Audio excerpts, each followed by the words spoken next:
SMOFCon is pleased to present our guest speaker, Jim Wright. Jim, he's known as Stonekettle, if you follow him on social media. More than 20 years in the military, intelligence. He's a writer and photographer, all around interesting, cool guy. Yeah, all right, that's probably enough. And I will shut up now. All right. Well, I'll read it. Since we started out that way, I'll read this, all right? Let me read this. This is the description, right? Front lines of the internet. Jim Wright, Q&A about a decade of being the front lines of the culture war and how he became, dig this, a leading voice for truth and against misinformation online. Look, I can't do that. I don't know who that guy is, but let's go to his panel, because that sounds interesting as hell. I don't know how the hell that happened.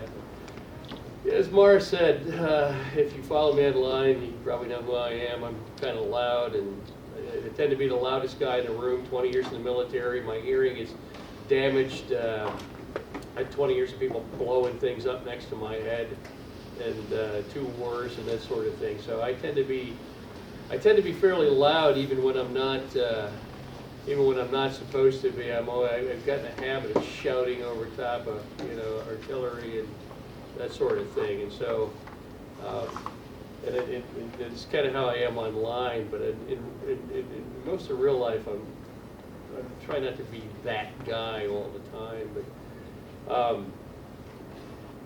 I was 24 years active duty, U.S. Navy. I'm a retired intelligence officer, retired special intelligence officer. I what's called a Mustang officer. I was enlisted for 16 years. I rose to the enlisted rank of senior chief petty officer. And then I accepted a commission to what's referred to in the Navy as chief warrant officer. If you don't know what that is, you're in good company. Nobody does. And our job is to do it's an odd rank. There's only a handful of chief warrant officers in the Navy. It's different from there are warrant officers in the Army. You can't turn around without tripping over one on a flight line or in a tank line somewhere. They usually fix tanks or fly helicopters. But the Navy warrant officers are different. They're the senior technical expert in a given field. And they have a reputation for being the absolute worst person you've ever met. And that you're picked as much for your personality as you are for your background and your technical expertise in a given field. And there's a reason for that, because when they need you, things have gone sideways pretty hard. And most of the time they don't need you, so nobody ever knows where the hell we are, what we're doing. But if your country goes to war, then you wind up doing very weird things. And most of that I can't talk about, but it led me to some strange places and gave me some kind of unique perspective on the world. And and that thing kind of translated into what I do now. I retired back in 2007. I worked for the government for a while after that. And we do what I used to do for a living. They let you retire, but then you're not really gone. Your phone rings every once in a while. And so I did that for a couple of years. And then when I was finally free to do what the hell I wanted to, I'd always wanted to be a writer my whole life. I wanted to be a writer since I think I was about 8, and I'll talk a little bit about that tomorrow morning. And so at that point, when I was on active duty, I wasn't allowed to write. Anything that I wrote for publication would have to be reviewed by an office full of little weirdos in the Pentagon, and so I wasn't really willing to go through that process. And so once I was finally free of that, I set out to write, and I had no idea what the hell I was doing. Because probably some of you might be familiar with that. And so back then, there wasn't what you call social media. I think the Facebook was founded in 2004 by Zuckerberg's roommate as a way for dorky, red-headed goofballs to meet women, right? I think that's basically what it was for the first couple of years. And Twitter came along in 2006, I think. And that was, really it wasn't so much the birth of social media, but it's kind of the birth of modern social media. And so at that time, probably the most common way to really start writing for people without getting paid for it was to blog. And so I started a blog, and I started writing about things that interested me, and nobody read it. And then that's pretty normal for that time, right? And I think the only popular blog at the time, especially in this community, was John Scalzi's Whatever. And I think about 20,000 people read him a day back then. John and I have talked about this a couple of times.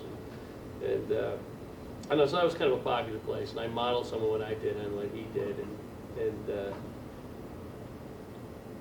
And then I started writing about politics, because if you remember, about that time, America decided to elect the first black president, and things that were kind of like simmering in the background then became to the surface for a lot of people who were very, very unhappy about that situation. And I wrote about that from my perspective in the military and some of the things that were going on in the world at the time. Of course, the war was still going on. We were still fighting in Afghanistan and Iraq then, and both of those theaters of operation were very personal to me. And so I started writing about that, and that's what got people's attention. Turns out I can make a living writing about politics and not science fiction. And so that's where I became a professional writer, because suddenly people were offering me money to write articles about politics, about war and the military and what was going on in Washington and that sort of thing. And that's absolutely not what I wanted to do. I wanted to get the hell out of that field. I've never looked. When I left the military, a lot of folks that do what I do or did what I did will find very lucrative jobs in the private sector working for the government. And there's a whole industry of doing that sort of thing, and I didn't want to have anything to do with it. I had retired to Alaska. My wife and I wanted to raise our son. My wife is an MBA. She's a business manager who had followed me around for 20 years and put her own career and life on hold, and what we wanted to do is me retire, take care of our kids, and let her develop her career. That was the plan. And then, like I said, then the next thing you know, I'm writing about politics. Good God. But that's the nature of the world, and sometimes you do the things that, sometimes life, surprises you and you wind up doing things. And one day I woke up and realized that 1 million people were following me every day, and that I had a certain responsibility and I should probably be serious about things. And also about that time, though, I sold my first professional science fiction story. And I started doing that. In fact, I intended to concentrate on that sort of thing. And I probably have 50 or 60 short story outlines. I like short stories. I'm not a huge fan of novels, though David and Gerald and I are currently working on one. But I like short stories, and so I started outlining those, and then we wound up in an even worse political situation. And so most of my focus went back to that, starting in about 2015 and moving forward through those elections. And I think that's probably what I'm best known for. I'm also a photographer, a wildlife photographer. I think some of you are familiar with what I do. That is a huge part of my income. I've always been a photographer. I started taking pictures when I was about 6 with my mother's Brownie box camera. I still have those pictures, some of that film. I still have that camera. And I started taking pictures professionally, in the 80s with Pentex equipment, which at that time was top of the line stuff, film. I do this online all the time. Every time I publish a picture, somebody says to me, "Well, you should have been around in the days of film." Buddy, I was. That's how you learn to take good pictures with digital equipment. And so I did a lot of stuff, and photography was also part of what I did in the military. If you want to send SEALs in to blow up an oil platform or capture an oil platform, somebody has to go in first and find out how to get from the water 80 feet up in the air onto the platform and without killing a team of SEALs or that sort of thing. And that was my job, was to do that sort of stuff. And go in and find that kind of equipment. So photography is a big part of that. So there was military training in that. And so again, when I got out, I didn't want anything to do with that. I wanted to I don't want to take pictures of people.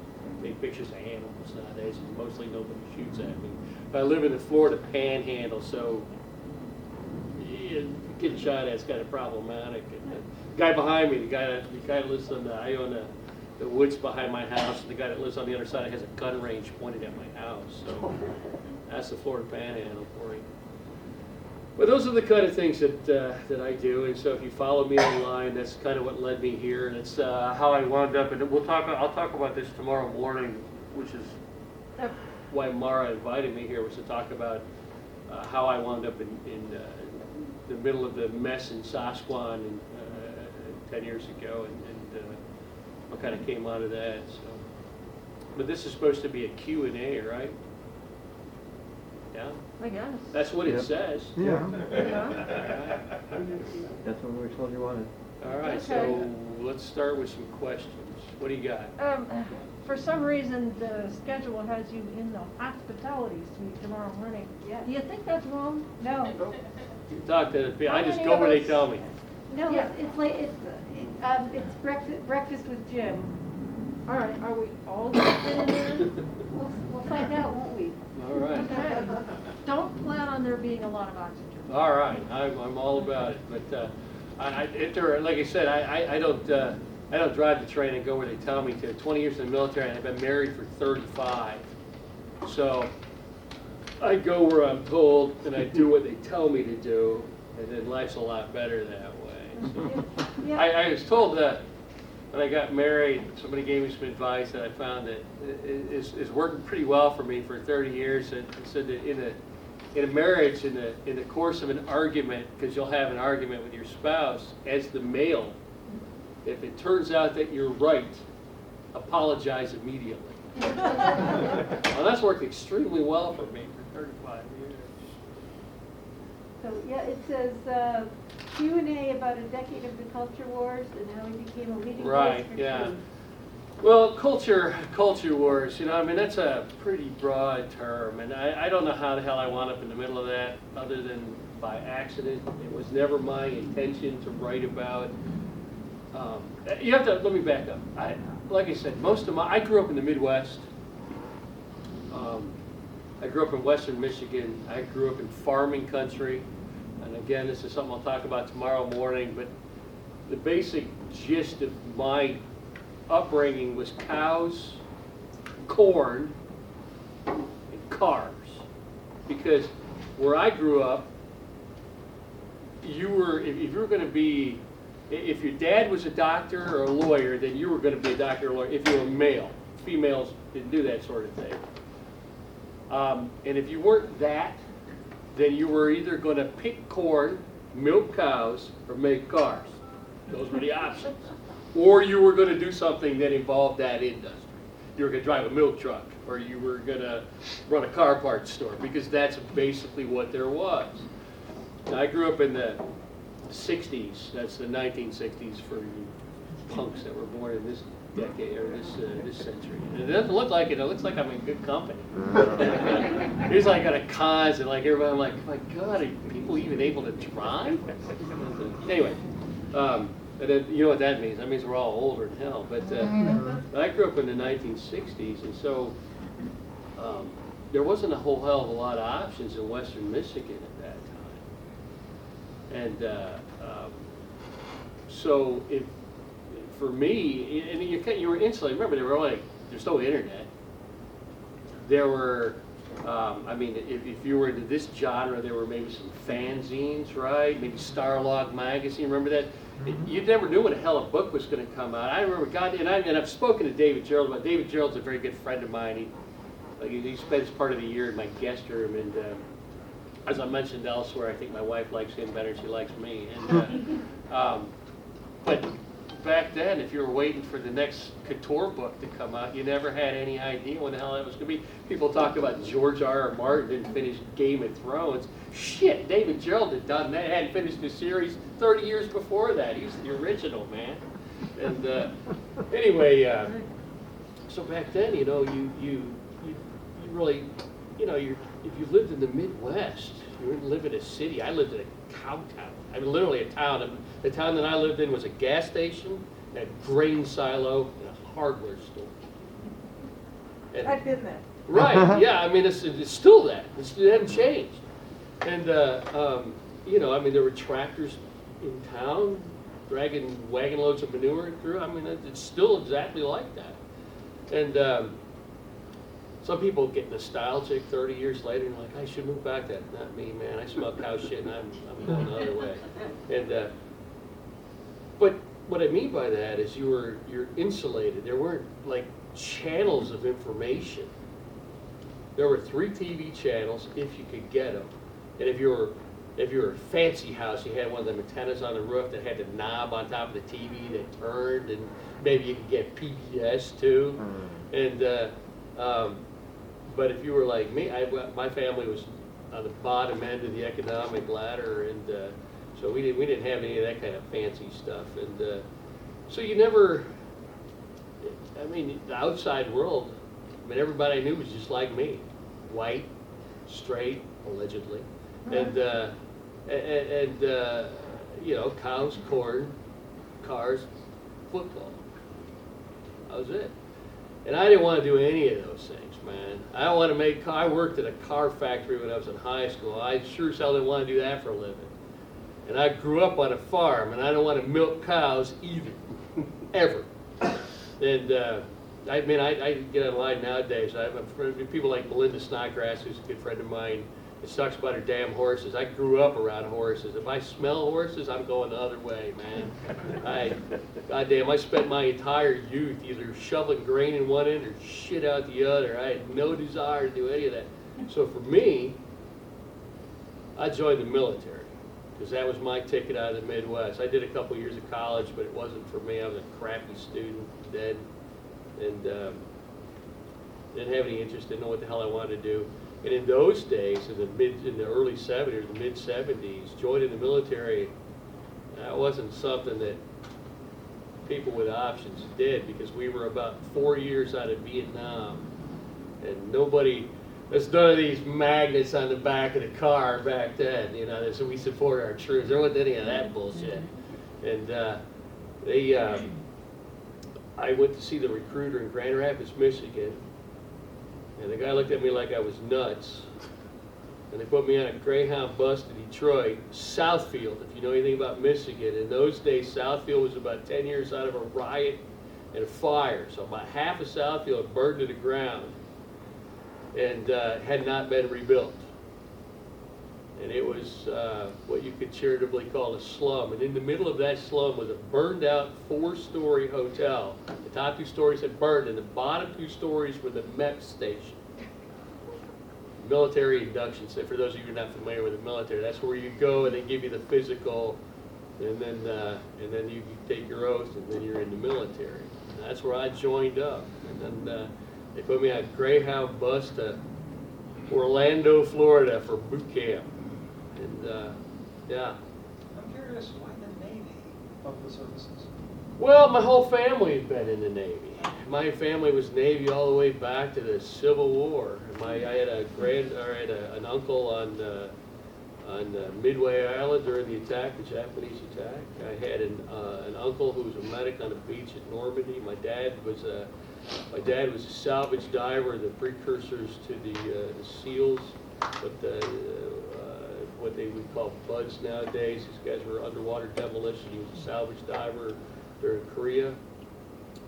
My grandfathers had served, you know, and so in the First World War and the Second World War, and so for me it was just that my whole family had served in the Navy, and so and the Navy offered some great. I mean, who the hell wanted? I don't want to be in the Army in 1978. What the hell?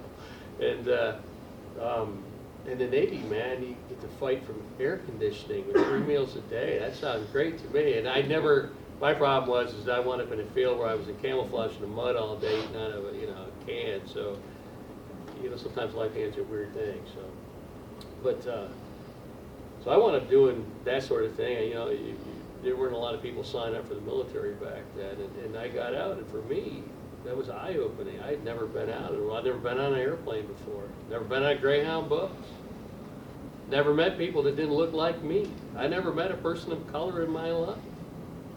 I went to this AAA Midwestern high school, there weren't any black people.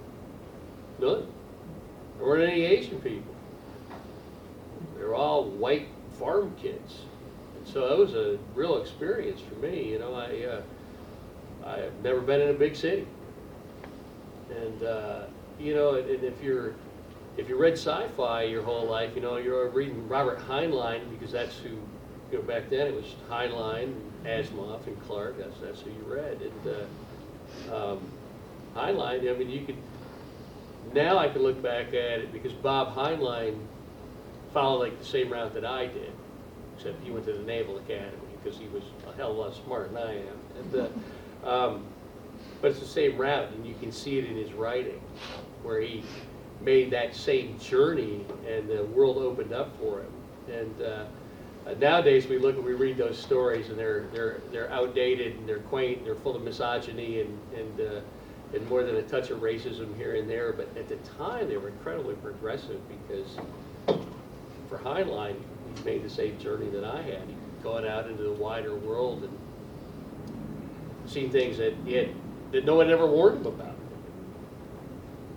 You know, and so it was interesting. And I mentioned this when I had lunch with these fine people over here, Karen Anderson and Tom, today, and we were talking about this, that how much the genre has changed. And you know, back then, sci-fi was mostly written around 16-year-old white boys from the Midwest. Not all of it. I mean, you can always find exceptions. But that's what it was. That's what the industry was aimed at.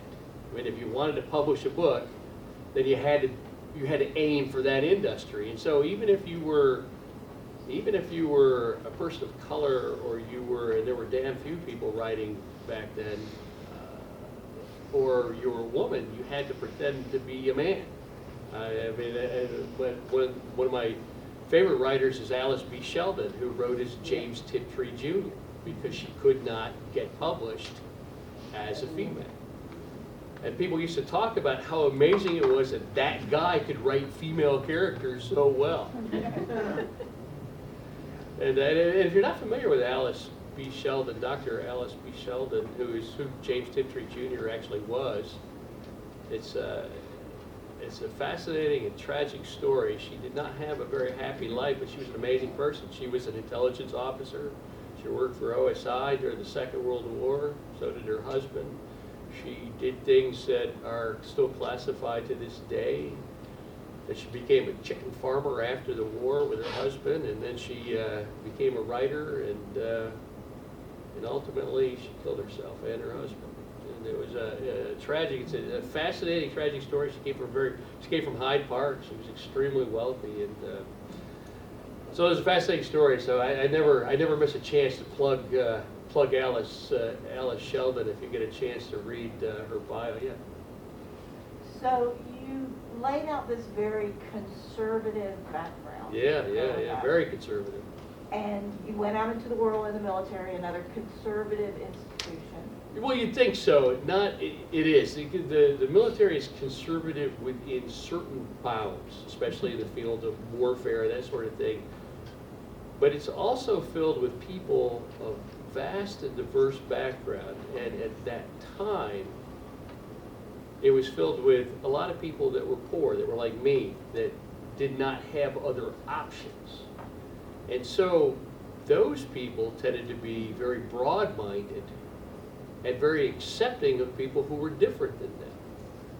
And it's fascinating. It's fascinating that you should mention that. I was sitting. We mentioned this, but I'll talk a bit about Spokane tomorrow. But I was sitting in David Gerald's suite in Spokane, and I sat down, and the guy next to me and his wife were people that I thought looked vaguely familiar, but I hadn't been introduced to them. And then a friend of mine, Melinda Snodgrass, came along and said, "Oh, I see you've met Joe Haldeman." And of course, it's Joe Haldeman, the Forever War, and his wife, Gay Haldeman, who is one of the principal characters in his stories. And Joe is a veteran. He was wounded in Vietnam, and he and I got to talking, and Joe, we became friends, and we were talking to each other as veterans. One of the things that Joe Haldeman said to me that has stuck with me every day since is that nothing in war made me more conservative. And that's a fairly profound takeaway for me, at least, because that was my experience as well. My experience in war is that war is a damn dirty business, and you shouldn't make any mistake about it. There's nothing glorious about it. There's no moral high ground in war, and I don't care who's doing the fighting. And even if you follow the rules and the law and all that sort of thing, and I was in a position to lead men in combat, and I made damn sure that I followed the rules so that they never had anything to be ashamed of. Even if you adhere to that personal moral code, war itself is immoral as hell. However, people react to stimulus and their environment in different ways. And some people come to embrace that sort of violence and see it as a lifestyle. And it does make them more conservative or more violent or more, and you can see it in our culture now. We've been at war your whole lives in one form or another. Children that are born today have never known peace a single day in their lives in the United States of America. We've been at war for this particular war. It's just, you know, I don't know if you can say this war's actually ended. It kind of petered out. But for this entire current generation, we were at war their entire lives. And before that, there was maybe some ugly, unpleasant peace and some minor wars here and there. Before that, it was Vietnam, and before that, it was Korea. And so you, your whole lives, you haven't really known peace, right? And that shapes the world, and you can see it. You can look out that window, and you can see it. You see people wandering around in our society with that pseudo-military SEAL beard that they saw on TV. SEALs don't really wear beards like that, okay? Snipers don't wander around like Tom Hardy with a beard. They have uniform standards like everybody else in the military. But it makes for a better movie. And so they've all got that beard, and they all have those olive drab clothes, and they're all wearing webbed belts, and they all have those tattoos, and they're all driving trucks that look like Technicals that I saw in Afghanistan, right? Toyota trucks, big tires, olive drab, don't reflect the light. All it needs is a pistol in the back with a 60 caliber machine gun. You can see it in our society. You can see it. That's what 20 years of war did to us. We went from Vietnam, where nobody revered the warrior whatsoever, to the exact opposite. The rubber band snapped the other way to now everybody's a hero. Well, I got news for you, man. I spent 25 years in the military. We're not all heroes. But it went the other way. Now there's no criticism of the military allowed. The TV shows, remember the TV shows, the movies that were made from Vietnam, like Gene Hackman, Uncommon Valor, Hamburger Hill. You remember all those? And none of those, I mean, in the initial phase of the war in Vietnam, you think it's some heroic movies, like John Wayne made Green Beret. Yeah, Green Berets. But those were all World War II veterans, and that was very early in the conflict. And by the time we got to the end of the 1970s, and especially to the 1980s, nobody was making heroic Vietnam movies, right?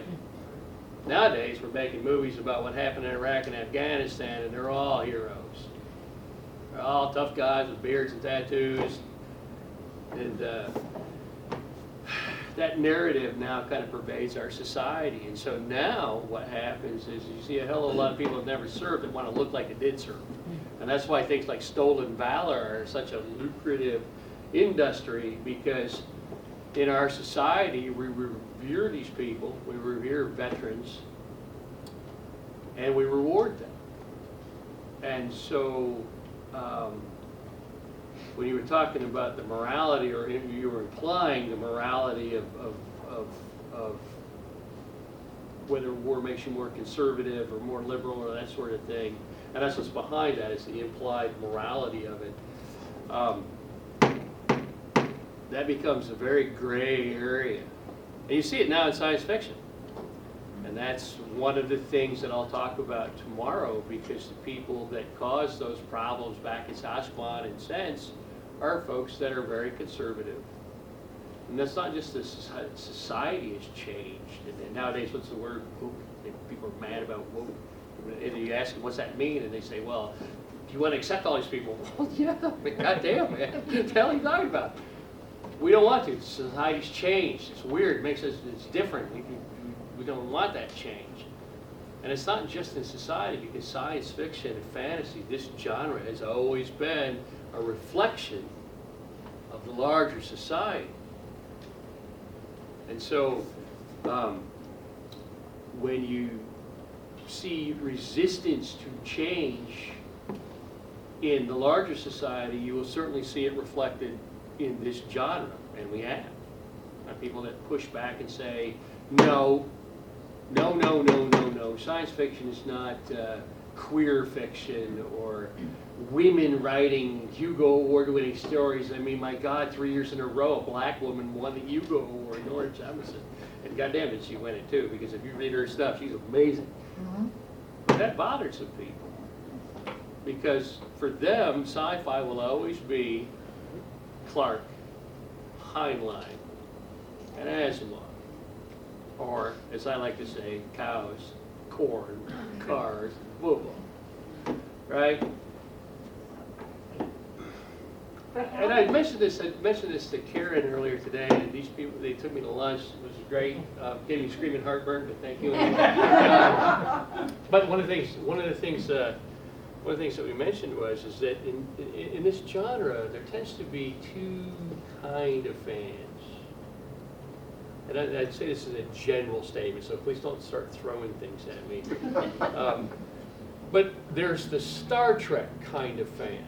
And that's the kind of the Gene Roddenberry fan that looks out at the universe. The Arthur C. Clarke fan who, and I mentioned this, there's the 2001 Space Odyssey, Chapter 85. It's called the Stargate, and it begins, call it the Stargate. For 3 million years it has circled Saturn, waiting for a moment in destiny that might never come. In its making, a moon had been shattered, and the debris of its creation orbited still. Now, the long wait was ending, and yet another world intelligence had been born and was escaping from its planetary cradle. An ancient experiment was about to reach its climax. Now, there are fans that read that passage, and your mind expands, and the rest of that chapter is poetry. It's about the vastness of space and the terror of being alone, and the wonder of the creation of intelligent life. And that's the explanation, of course, for 2001, the part that's missing from the movie, because there's no way to explain that. But in the book, it's pure poetry. And it's not about conflict, it's about the vastness, the endless wonder of the universe, right? That's one side of fiction. The other side is the kind of Heinlein-esque David Drake, Hammer Slammers, Star Wars version, which is, yeah, there's aliens out there, so we should go out there and conquer their ass and take over their planets. The Avatar, that sort of sci-fi. And I say these are general rules.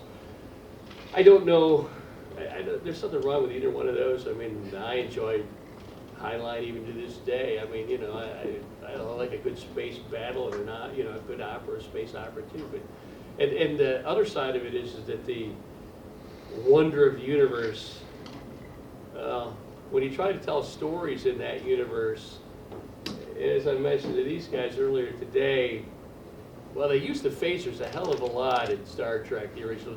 They were supposed to be out exploring, but they solved a lot of problems by vaporizing people, okay? And so there's kind of when you're trying to tell stories,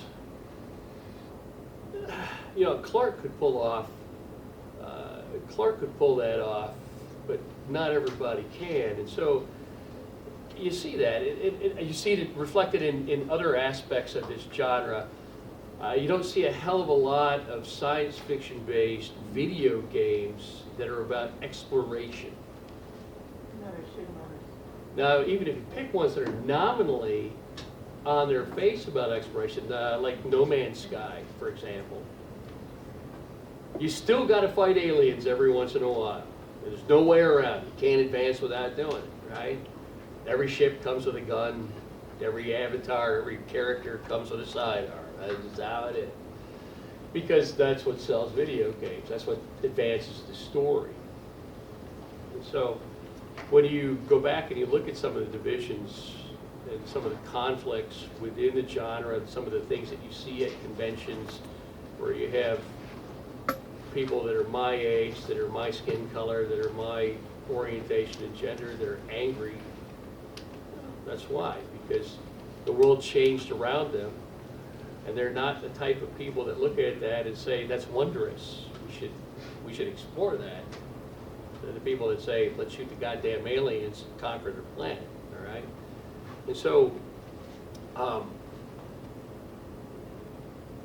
I don't, you know, like I said, it's not even really a condemnation, it's simply an observation of what is. And the sad part about this is that you're all fans of science fiction and fantasy. Well, that genre embraces the entire known universe from the beginning of time to the big crunch across the entire vastness of space. Surely there's enough room in there for everybody. But not everybody sees it that way. So, you know, what do you do about it? Well, I'll talk a little bit about that tomorrow. But, yeah. Jim, I want to, you started Stonekettle Station while you were in Alaska. Yeah. But then you moved to Florida, where you wrote the amazing blog post, Antipodes. Oh, yeah, Which yeah. was really, I could not imagine you having written that from Alaska. How did that move change your blogging political stuff? Yeah, I those of you who followed me for a long time or that know me know that originally I spent most of my adult life when I wasn't overseas in war zones in Alaska, and that's where I intended to live the rest of my life. I'd gone there as a kid. I'd spent a lot of time there intermittently. I was the chief of station once upon a time on Shimia Island. Anybody know where Shimia is? Oh, yeah. Most people don't. It's a tiny little island at the end of the Aleutian Island chain. You have to take off from Anchorage in a military plane because you can't go there in a civilian plane. You have to fly 1,200 miles towards Russia. And just before you get to Russia, there's a tiny little rock that's a mile long and half a mile wide with a runway that literally starts about 3 feet from the ocean on one end of the island and ends about 3 feet from the ocean on the other. And God help you if you don't stop by the time you get to the end of that son of a bitch. And you were in charge of it. I was in charge of the Navy detachment there. And that island was a huge facility during the Cold War. There's a giant radar installation out there called Cobra Dane, which is the biggest goddamn building you've ever seen. Imagine the vehicle assembly building at NASA, only bigger. And most of it's empty. It was designed to house a gigantic radar, which during the middle part of the Cold War was designed to detect missile launches from Siberia and then give early warning. It's the western end of what used to be referred to as the DuLine site. And the other end of that's in Greenland. And all that's decommissioned now, but the buildings are still there and maintained. And so about the time that I got there, the Cold War had ended, and the military had abandoned the island. Remember that third Alien movie where they a marginal quality, but the interesting part was they wound up on this planet with an abandoned mining facility and all the empty weird buildings? It's a lot like that. And the weather out there is incredibly bad. I think we averaged about 4 days of sunshine. And it was great. I loved it, man. That's why I joined the military. It was for adventure. Alien worlds, right? That was all.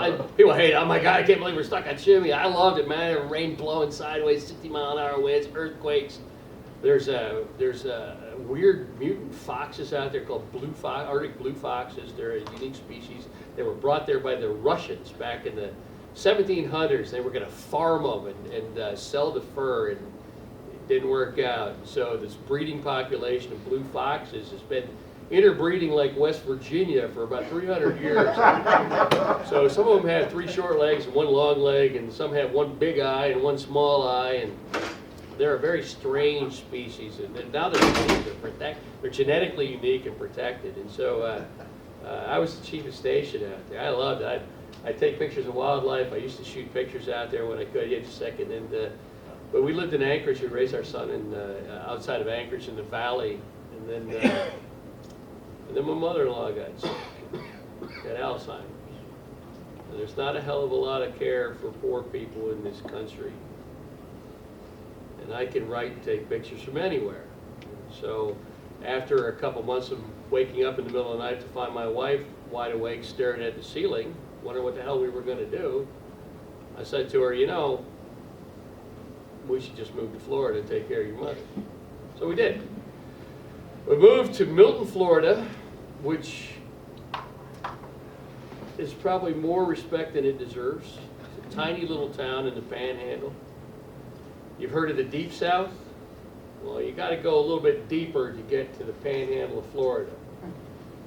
Lower Alabama. That's correct. And Milton, Florida was the last sundown town in America. You guys know what a sundown town is? And it was the seat of the last legal lynching in the 1970s. There was a train station in the middle of town that doesn't work anymore. It's now a museum. And there's a white waiting room and a black waiting room. And that train station operated in that configuration until 1978. That's where I live. There's a church on every corner. And the people of the town are terrified that trans people are going to come and get them. Now, I doubt anyone in that town has ever seen a trans person that they know of. But 3 preachers from that town, from 3 different churches, have been arrested for child porn this year. But it's the trans people that they're afraid of. All right? So that's where I live. That's where my mother-in-law lived. She was from the South. She was very poor. My wife grew up very poor, the kind of poverty that if you have never been in the Deep South, you cannot possibly imagine. You can't imagine that it still exists in the United States of America. And so that shaped my life. Many people that grew up in that kind of poverty kind of perpetuated. Where I live, parents tell their children, don't get above your station, don't try to be better than you are. They don't encourage their kids to be better than they were, to get further ahead. My wife looked at that situation and said, I'm getting the hell out of here. She is a fantastic student, and she earned scholarships and went to college and got her ass the hell out of there. And then I met her. She was working on a military base. I was on a military base. This woman that I did volunteer work on the weekends, and this woman that I knew kept telling me, "You've got to meet this girl. She's perfect for you." And I'm like, I don't think so. And as I said to Karen and Tom earlier today, after about a month, she wore me down. And I said, "Look, I will call her. It'll be a disaster." And then I never want to hear about this again. And 35 years later, we're married. We're still married, and grandchildren, you know. So, but that's how I wound up in the South. And so for me, if you haven't read the story that Karen's talking about, it's a story that I wrote a couple of years ago called Antipodes, which everybody but me pronounces antipodes, which is actually the correct English pronunciation. Antipodes is a Latin word meaning opposites. It used to be very common in science fiction.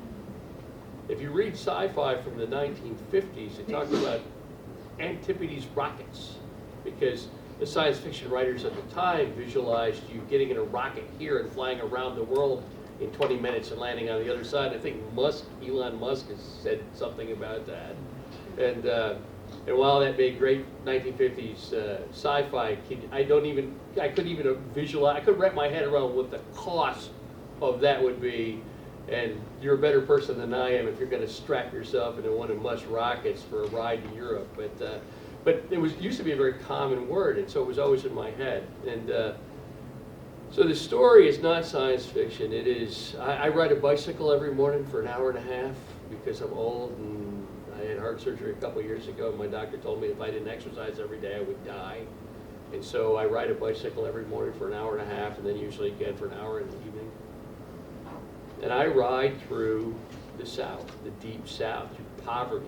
And what my mother-in-law used to refer to as doctors, lawyers, and Indian chiefs. There's an old Hoagie Carmichael song from the 1950s that was entitled that. And she always used to say that, even when she had Alzheimer's, we would drive down the road, and we'd drive past some fancy houses, and she would always say, that's where the doctors, lawyers, and Indian chiefs lived. And I never knew what the hell that was. And so I looked it up one day, and it became fascinating to me, because when I ride in the morning, I ride about 30 miles. And I start out in the neighborhood that I live in, which is pretty solidly middle class. And then I ride through neighborhoods that are incredibly poor. Most of them are black neighborhoods. And the people there are very friendly, and they're happy to see you, and they wave, and you can smell dinner cooking, and you're starving by the time you ride through that neighborhood. And the houses are small, most of them are well kept, but these people are poor. And they don't have time to make things fancy. You know, these are people that work 16 hours a day, come home and fix dinner, and help their kids with their schoolwork, and then get up tomorrow and do the same thing. They don't have a lot of extra money. And then I ride through neighborhoods, doctors, lawyers, and Indian chiefs, $1 million McMansions with $70,000 Suburbans parked in the driveway, or $100,000 cyber trucks nowadays. And their yards are immaculate because they can hire somebody from that other neighborhood to come over and mow it every day. And this is the same little town, and it's a stunning dichotomy of America where you ride through abject poverty and then wealth in the space of half a mile. And so I wrote about it. And it became the article Antipodes, which Bob Brown, BQ Press wrote. Karen edited, and it is in the current publication from the current book, Southern Truths, I think it is, from Bob Brown, BQ Press. And boy, we'd love for you to buy a copy of it. It came out, if you're not familiar with Bob Brown, BQ Press, it's a micro press. He's published how many books now? 18. 18. And they're great stuff. In fact, we were the first book that he published with some of my sci-fi in it, and 20-something other people. They're fantastic stories. I'm like the bottom of the barrel. It's all other, like David Gerald and, there's all kind of stuff. Mike Resnick was Mike Resnick's last story. My first story's in a book with Mike Resnick's last story. And so it was amazing. And that book was the #1 seller on Amazon for, I don't know, several days. We were out selling everybody and their brother. And so these guys do fantastic work. And the only reason I say that is because right about the time Southern Truths came out is when Jeff Bezos endorsed Donald Trump. And everybody that normally buys our book said, we're not buying anything from Amazon, kiss our ass. And so all that effort kind of didn't go anywhere. But the good news is that, or what may change your mind is that all of us that are involved in these books, and most of them are anthologies, the authors get paid up front for the story, and then all the residuals are donated to the ACLU. And so Bob has made significant donations to the ACLU, which we find pretty ironic because in many cases they're fighting some of the things that Bezos and Amazon are doing. So it's kind of like carbon offsets. You know, so, and we continue to work through Amazon because for micro presses and in the world that we live in, those are the options. And in some ways that's bad because we're supporting people who are bent on destroying the world, but it's almost impossible to live in this world and not do that in some fashion. So we, like I said, we try to offset that damage, and we're aware of it, and we don't try to hide it, but we do our best to offset that sort of thing. But this is the world that we live in, and for this genre, it's changed things radically, which is again one of the things that led to what happened in SMOFCon, because traditional publishing was the realm of traditional publishing outfits. And if you wanted to write sci-fi and you wanted to be a published author, if you wanted to publish fantasy, and you had to get their attention, and they had to publish your stuff and distribute it, and you took what you got. That's how it worked. And now technology has changed all of that. And while you can still follow that traditional publishing role, and it's great if you can, if you're John Scalzi, and you can crank. Scalzi's probably written 4 books in the amount of time I've been sitting here talking. And you can tell I've actually made that joke to him.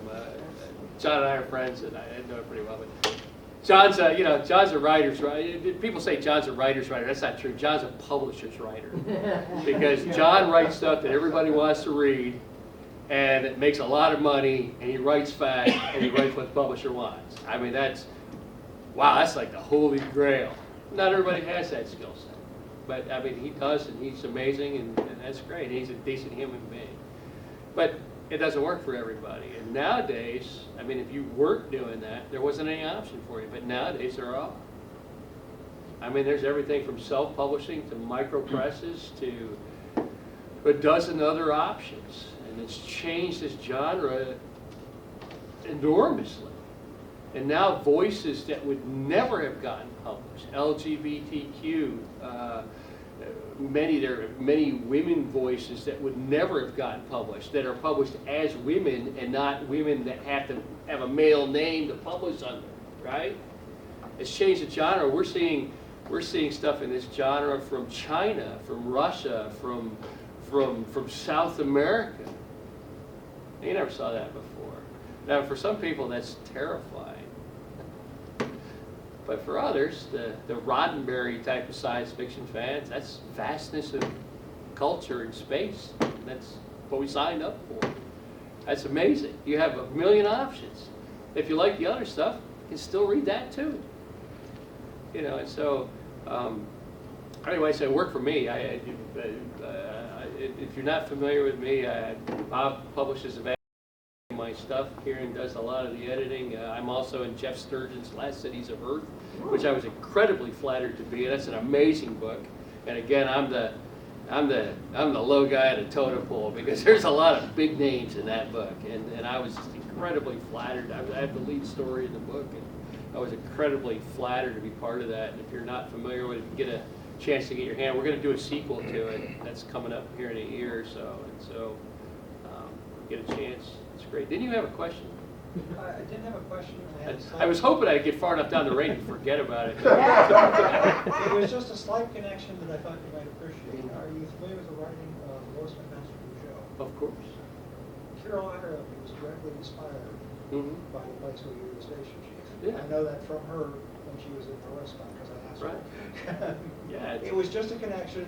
Yeah, it's funny how things connect within within this community. It's like a vast brain with neuron connections. And again, these are the cool things about this genre. That I mean, you can sit in a room with people that you've admired for years, and they're like normal folks. And I was at SMOFCon, and I read George Martin for years. A lot of people only discovered George Martin when Game of Thrones wound up on HBO, and for my money, The Cycle of Ice and Fire is his worst work. I say that because obviously it's amazing, and it's got 1 billion followers, and everybody loves it. And well, except maybe for the ending, but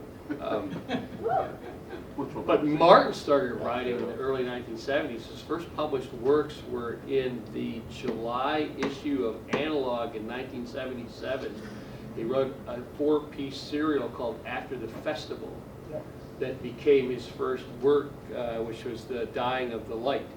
And I have those first 4 analogs that I bought at a bookstore in East Grand Rapids that does not exist anymore. And I still own those 4 and I made him sign them when I actually met him later on. But I was at SMOFCon and I wanted to meet him.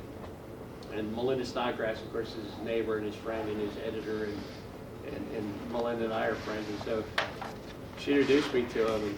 And later on that day, I was walking down the back to the writers' hallway there at SMOFCon. It was kind of laid out. George was due to sign autographs that day, and George is not. If you've met him, he's not a. He doesn't really like people. His greatest joy was going to science fiction conventions. Nobody knew he was just some chubby guy with suspenders and a beard like everybody else, and he wandered through the book racks, and nobody knew who the hell he was. Well, that's his greatest joy in life, and he can't do that anymore. And so I was walking down the back. For those of you don't know, I make pens. That's one of the things that I do. I make ink pens. I make customized ink pens. I make thousands of them a year. They're handmade.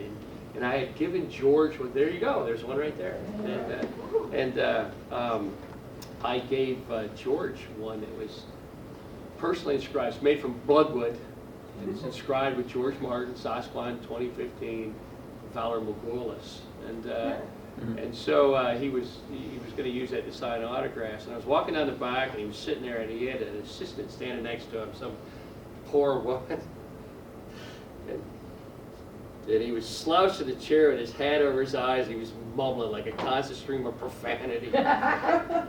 Because around the corner was about 1,000 people in line that were waiting for his autograph, you know. And so you have those moments where you know, these people that you admired for years from afar, and you see them as very human in conventions. And this genre is unique in that regard, and you can talk to people, and you know, it's always endlessly fascinating to me. And I think I said this yesterday. I mean, how do you go to a WorldCon? How do you go to a science fiction convention in the first place? But how do you go to a WorldCon and have a bad time? How's that possible? It is possible. But it is possible. And there are some people that are determined to have a bad time, and they build an entire reputation around it. And there's a whole little group of these people that sit in the corner of the dealer's room at every WorldCon with a glower on their face and not a goddamn person at their table. And I don't know what the hell they're doing there. But they seem to enjoy it. I mean, I don't know. And so, what's your question? You obviously come to science fiction. I was wondering if you were like also an old Planet fan. Oh, yeah. Okay. But yeah, I mean, I don't know anybody that's written sci-fi, that writes sci-fi, that wasn't a fan to begin with. I mean, you guys, look, we're all the same people in this room, right? I mean, we're all about the same age. We all kind of grew up the same. We're all a bunch of dorks and outcasts. I mean, all of us, sure. You know, cows, corn, football, right? I don't want to do any of that shit. And I know people that I went to high school with who still live in the same town, some of them in the same house they grew up in, married to the same people they went to high school with, driving the same tractor their father drove, or pulling the same handle on the same assembly line at GM. Because that's the limit of their horizon. And I want to be that guy. And if you're not that guy where I grew up, you're a weirdo, man. Nobody read science fiction. I'm from the Midwest, man, in the 1960s. We were landing on the goddamn moon. And nobody, I mean, science fiction. I'll tell you, and I will, and this is something I'll tell this story again tomorrow, but reading was my escape, man. That was my way out of that world. And I credit my grandmother. My grandmother, and she probably doesn't deserve the credit. My grandparents they grew up during the Great Depression. They were frugal Dutch immigrants. They did not believe in joy. I come from Western Michigan, which is mostly German and Dutch immigrants. These are people that have 47 different recipes for potato salad. and there isn't a goddamn bit of spice or flavor in any of them. It's 47 variations of mayonnaise, potatoes, and boiled eggs. You don't see mayonnaise as a spice? Yeah. Right? These are people that do not believe in joy or happiness. And these are Dutch Protestants. And that is the most dour of religions. And they believe in a dour, glowering God, and you work hard all day and then you die. That's how it works. Congratulations. And at every family reunion was people sitting around eating bland potato salad and staring at each other and complaining about the fancy neighbors, all right? And man, you know, reading was my escape from that. My grandmother, though, my grandfather, he didn't make it past 6th grade, I think. He was functionally illiterate. He was a hard-working man, but he had very limited vision. Children were to be seen, not heard. He carried a cane. If you got out of hand, you got whacked with it. Very Heinlein-esque in that, you know, Heinlein believed in spanking and corporal punishment. Every book's got that shit in, which is always something that people who don't have children always believe in, right?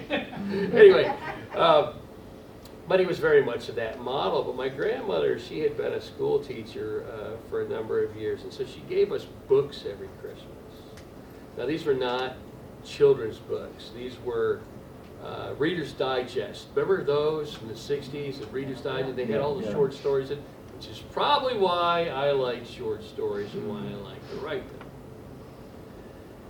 But one year, she gave me, and I was indifferent about reading some of those stories, but one year she gave me Hardy Boys, Mystery of Cabin Island. And again, there were 3 TV channels, and I don't know if you've ever been in Western Michigan in the winter, but it's a lot like this place. Except they have something they call a lake effect. And so you get about 8 feet of snow, and nobody can go anywhere, and you can't go slide, and you can't do nothing. And there was nothing to do but read that goddamn book. And I did, and I was amazed. This is a story that was written about people like me, Frank and Joe, the Hardy Boys. They were my age. They had wild adventures, the Mystery of Cabin Island. They had this thing called an ice boat. I'd never even heard of such a thing. And a cool thing about that book is on the cover of it, it had an 8, number 8, in the bottom right-hand corner. That meant there were at least 7 other books.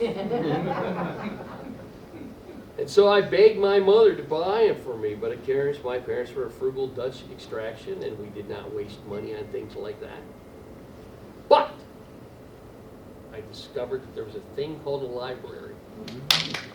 And if I was real good and I did all my chores, my mother would take me there on Saturday and drop me off while she went and did her stuff, and then she would pick me up a couple hours later. And that library would let me check out 3 books each week. And so they had a section for young people. And Hardy Boys, Bobbsey Twins, Nancy Drew, that kind of thing. You know, camping adventure. There wasn't any science fiction in it. Because science fiction was not something that you gave to young people in Western Michigan in the 1960s. Certainly not in a town full of dour Dutch Protestants. And so I read goddamn near everything in that damn library that I was allowed to read. And then one day I could only find 2 books. And I was walking back to the librarian, and by the librarian's desk, where she could keep an eye on it, was this rack of dog-eared paperbacks. And they were all lurid, ripped covers, westerns, romances, you know, busty women in velvet purple. You know what I'm talking about, that rack. But halfway down was this weird yellow-green cover with these strange-looking people. They didn't really look like people, kind of abstract, dancing around this weird-looking machine. And the name of the book was Farmer in the Sky, by some character named Robert Anson Heinlein. So while I'm standing there waiting to check out, I picked this book up. It's about farming, right? I live in a farming town. I read the back of it, and it's about outer space. And I thought, I don't know, we're landing on the moon, right? And so I hand the books over to the librarian, and I get that look, man. I don't know how old she was. I thought she was like 100. She's probably like 30. But very much, you know, cat-eye glasses, the chain, beehive hair, the whole bit, right? Back then they smoked in the library. And I got that look, man, like a bald eagle looking down a beak at you. That book, that's not something that's appropriate for 8-year-olds. I'm like, it's farmer in the sky, farming, man. My parents are farmers. It's about farming, right?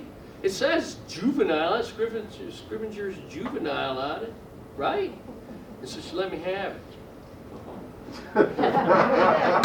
And I discovered science fiction. And Robert Heinlein, like crack cocaine. I don't think I ever read another Hardy Boys book after that.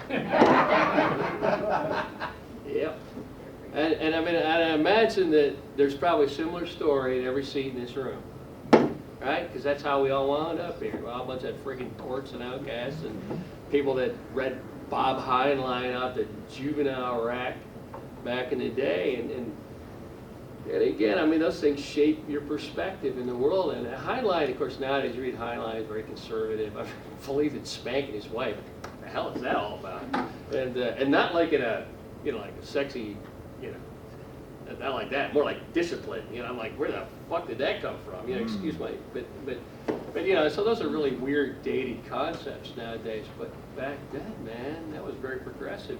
This is something we talked about at lunch today. You remember Starship Troopers, right? Yeah. Probably one of the most conservative books that he wrote. Most people like Verhoeven read that book and saw fascism. That's not what the book's about at all. It's about duty and service above self and all those things, and the government that's in the back of that we make such a big deal about. That was a sketch, like a pencil sketch. It was only mentioned a few times, and the only reason it existed so that Heinlein could hang a goddamn story on it, right? He wasn't writing about some government where service was required. He only put that in there so that Johnny Rico would have a reason to sign up, right? That was the only reason. And so if you read the story, it's really about service. It's really about Heinlein's journey through the Naval Academy. Thanks for coming, guys. And it's my story, because that's who I was. I joined up for all the wrong reasons. And I thought that I would get the hell out of the Midwest. I'd maybe get a couple of bucks for college, and I'd meet girls. I mean, and you know, maybe go to Fiji or something. I mean, in those days, they used to have it. It's not just a job; it's an adventure. And you probably don't remember this, but I do. They used to have these advertisements for the Navy, and they show some chick naked from the waist up from the back, wearing a grass skirt at some beach in Fiji. It's not just a job; it's an adventure. I'm like, that's where I'm going. Because they show these Army dudes, and these guys are like humping backpacks and shit. Mortar shells flying over their head. Hell with that. I want the chick at the beach in Fiji, right? They didn't show Shimmy Island. Yeah, they didn't show Shimmy Island. They didn't show 6 months at Keynote Station. They didn't show me dragging bodies out of the rubble in Lebanon, which was my first deployment. And but I was going to serve 4 years and get out, right? And it became a life. Became my people. It became my life. It was a home for me. That was the first place that I fit the hell in. I was good at it. That's what Starship Troopers is about. Bob Heinlein was a dork. He wasn't the guy that fit in. He joined the military and he found a home. And he probably would have stayed there his whole life and been Admiral Heinlein, like that Larry Niven story where he sticks it to William Proxmire. Except he got consumption in 1938 because he polluted out of the Navy a year before the war started. And but that's my story. That book is my story, and it was everybody in the military that I knew. It was all of our stories. That's why it resonates with people in the military. It's not that part about mandatory service because nobody in the military had. Well, you would find anybody in the military that thinks mandatory service is a good idea. It was that part about finding a home. And finding something that resonated in a job that mattered and people who depended on you, leadership and growing the hell up. And then the service isn't about meeting chicks on a beach somewhere. It's about doing your duty, and it changes who you are. And so that was very profound to people like me. And so that takes us back to the question you asked. You know, How did did it you make get us more liberal? conservative? And it didn't. It opened my eyes to things that I'd never thought about before. People and places and cultures and languages and far distant shores. And, you know, for the first part of my career, we weren't at war. Joined the Navy, wind up on a beach in Fiji somewhere. The last 15 years of my life were war, yeah. And that's the last 15 years of that knowledge.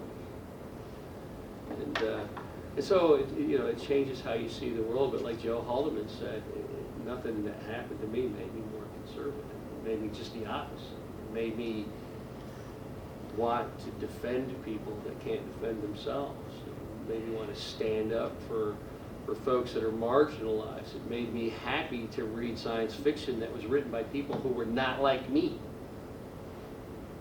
It doesn't happen to everybody. Everybody's journey is different. Some people look at that and they say, I don't like any of this. It's too weird and strange for me. I don't know how to change that. But anyway, what else? We got more questions? Have you ever been to Pensacon? Oh, yeah, many times. I was at Pensacon this year. Huh? Yeah. In fact, David Gerald comes from Pensacon. He's a regular at Pensacon, and he typically stays in my guest room while he's there.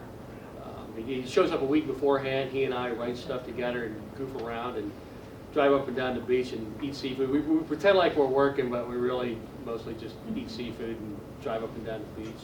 And he looks at the boys and I look at the girls. And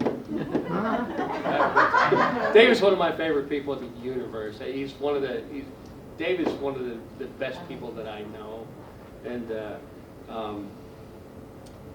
And then usually he goes to Pensacon for a week, and I usually come and hang out with him. This year I sat at his table. Usually if David and I are at a convention together, I'm usually sitting at his table with him. And he's getting older. It's hard for him to get around, and so he needs someone to schlep books back and forth, and I usually do that for him. So, but yeah, I'm in Pensacon. Pensacon's kind of a pain in the ass. I'm not... Anybody here run Pensacon? I'm not a bad mouth and fun people I run it, but it's a poorly run convention. It's not. There's a lot of things going on. It's a Comic-Con. It's not a sci-fi. Yeah, but they invite everything. They invite everything. The problem with it is, first of all, they do it in the goddamn Sullivan Arena, which is a hockey rink, and so the dealer's floor is down on the bottom, and you got to hike down.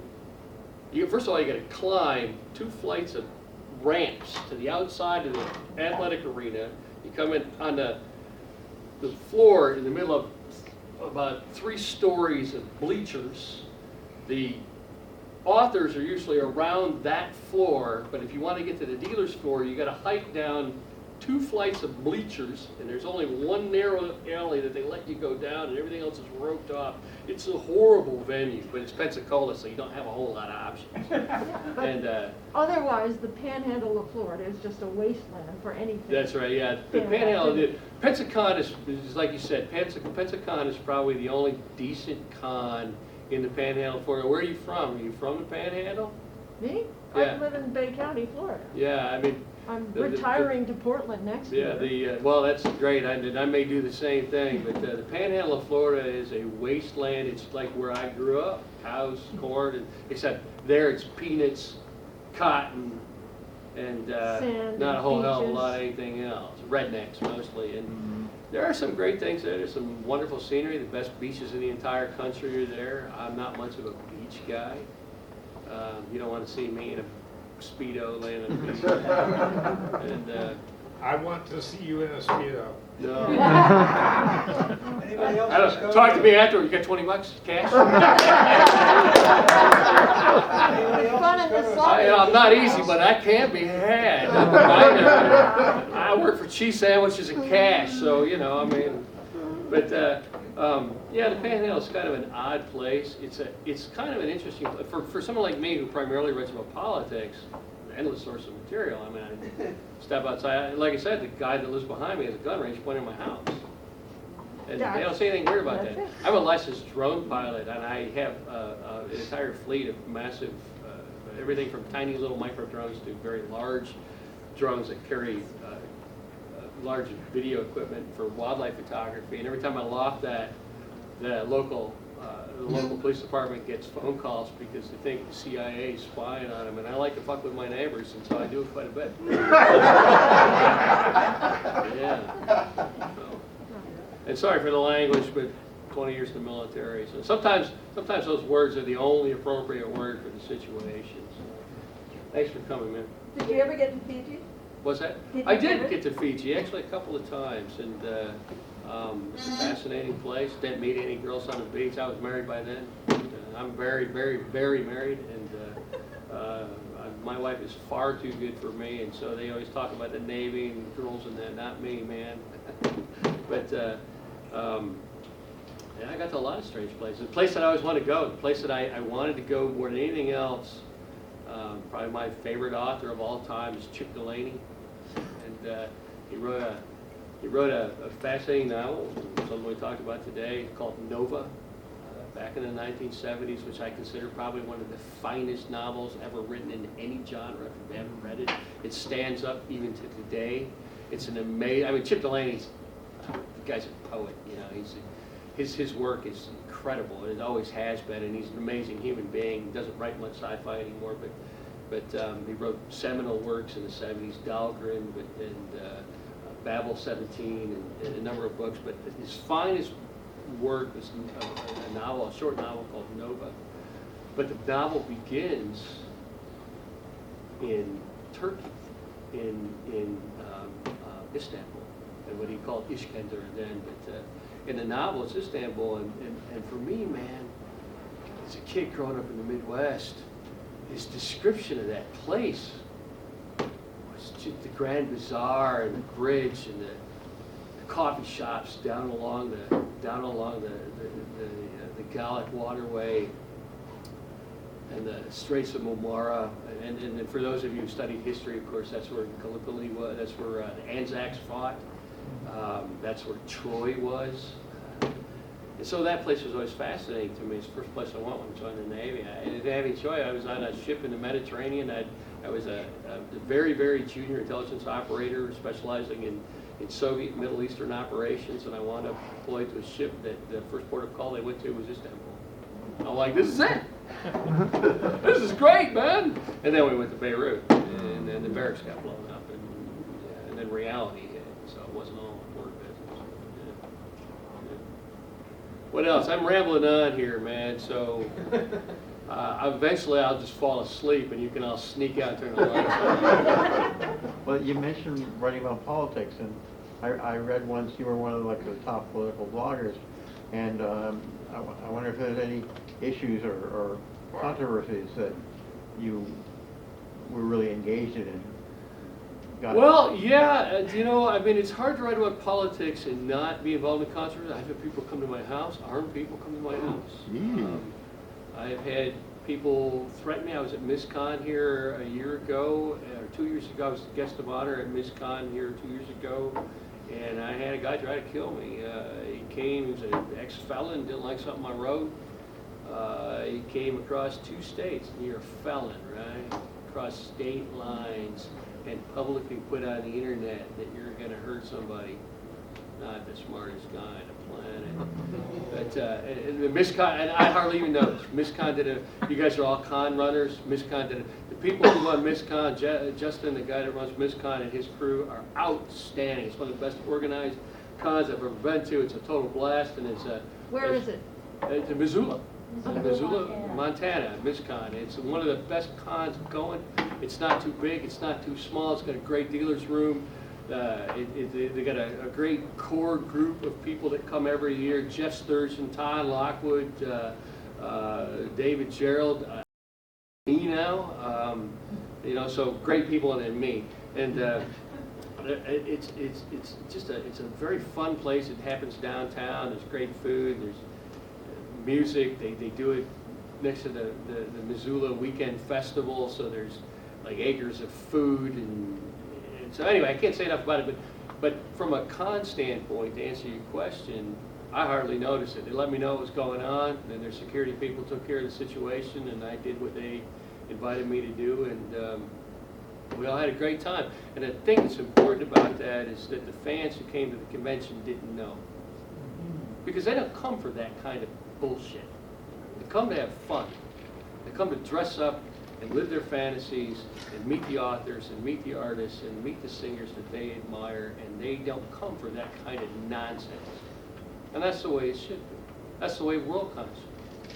That's the way conventions should be. You should be able to go and dress up in your metal Leia bikini, even if you're a 500-pound dude, and enjoy yourself, goddammit. And that's how it should be, man. And you should have fun. And you should go home with good memories. I mean, goddamn, if you're going to Worldcon in Chicago, that's a lot of money. You should get your money. Are you going to Worldcon in Seattle? I am, if my schedule permits. Like I said, I'm a professional wildlife photographer. Every summer, my wife and I journey around this continent or another one, and I take the core pictures that I will use for that year. It makes a significant part of my income, and so we're trying to figure out. We also have other obligations, and so we have to kind of work things around that schedule. There are certain conventions that I'm obligated to be at. So we're trying to work our way around that, but I would dearly love to come to Worldcon in Seattle. I spent a lot of time out here. I was involved in some odd things when I was in Iraq and Afghanistan, and so when I came back from those conflicts, the Navy wouldn't let me retire, even though I was injured on my last deployment. You don't care, it doesn't matter, but I was no longer able to do some of the things that the military paid me to do. Once they screw you back together, you can't jump out of airplanes or ride boats because your bones will come apart. And so the last 2 or 3 years that I was in the Navy, my job was going from base to base and giving talks on some of the things that we've done and train the next generation to go do those things and hopefully not get mangled up doing it. And I spent, there's a lot of bases in this area. Yeah. Spent a lot of time out at Whidbey Island and at the sub base here and up the road, and so I can't tell you how many times I've flown to this goddamn airport, and it's never done, man. When are they going to finish it? This thing's been under construction for like 30 years. I swear to God, I think that same wet floor sign in Terminal E has been in front of the men's bathroom for 30 years. I think like somebody put it there 30 years ago and forgot about it, and it's like nobody's job to pick it back up, because I swear it's the same goddamn sign. Go to Portland, they finished theirs. They're just gonna keep Yeah. building until they get somewhere. But, and I get to look forward to being there tomorrow morning. But to answer your question, yeah, it's impossible to write about politics or even sci-fi today, because sci-fi is politics. It's impossible to write a good sci-fi story that isn't about politics. Dune was about politics. It wasn't about the spice and sand and Arabic words. It was about economics of the time that Frank Herbert wrote it. You know, the stories that you all love, they're all about politics. I mean, tell me that Avatar isn't about politics. You know, Cameron can't make a science fiction movie that isn't a commentary. The first time, did you ever see The Abyss? Oh, I mean, goddamn, especially the extended version, because there's a very long lecture in there about all you military dudes are out of a job, have a nice day, and so and I saw that movie in the military, and there were a number of Navy guys that were really cheesed about that scene. I thought it was pretty great. But, anyway, it's impossible to be a writer, really, and write anything of substance that doesn't embroil you in controversy in some fashion or another. In some ways, that's bad. People have shown up at my house armed to do me harm.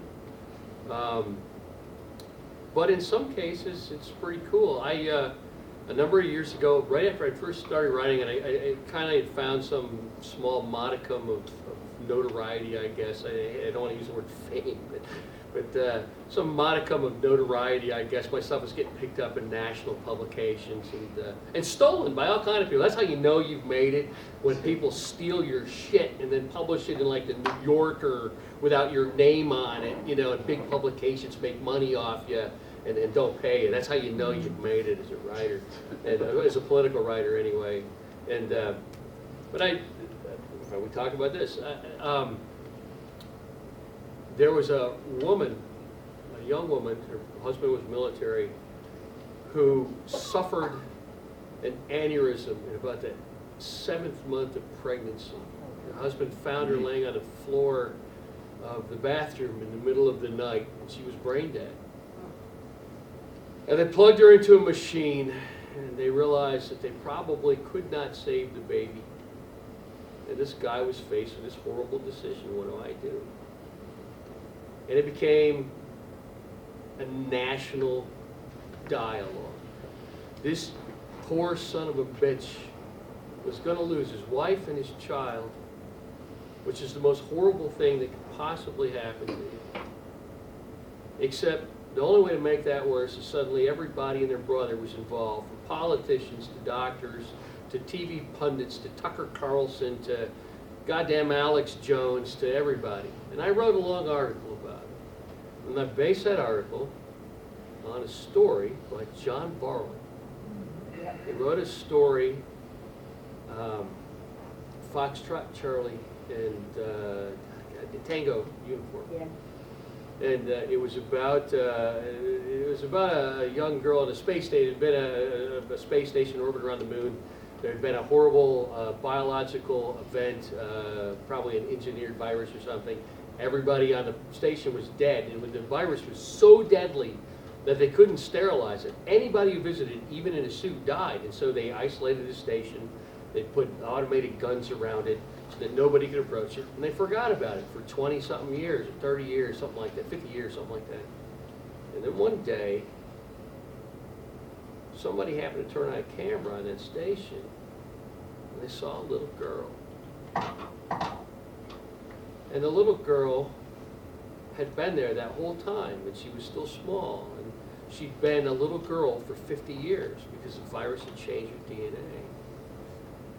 And the story then goes from that of how they try to save her because the powers that be, the corporate overlords, decide, immortality, let's get some of that, and try to figure out how to get a piece of it. But the part of the story that is relevant is that somewhere in those final days of that biological disaster, someone plugged her mother into an automatic doctor.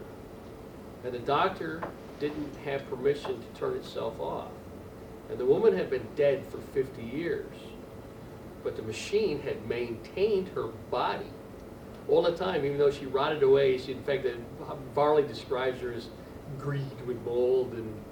But the machine kept pumping fluids through her because the doctor, the robot doctor, didn't have human permission to let her die. And that seemed like a metaphor. Again, sci-fi is always there before the rest of the world. And so I wrote a long piece about that. It was picked up by the national press. Well, it turns out that John Barley's sister followed me online. She read that story and she forwarded it to John. And this was when I was trying to decide whether I could make a career out of writing. And people that knew me kept telling me, you should monetize this. You can make a living doing this. And I kept saying, I don't think I'm good enough. And one day, I got a very long letter from John Barley. It was a fan letter. John Barley wrote me a fan letter. It said, kid, you need to be doing this for a living. Amazing. Thank you for using my work as an example.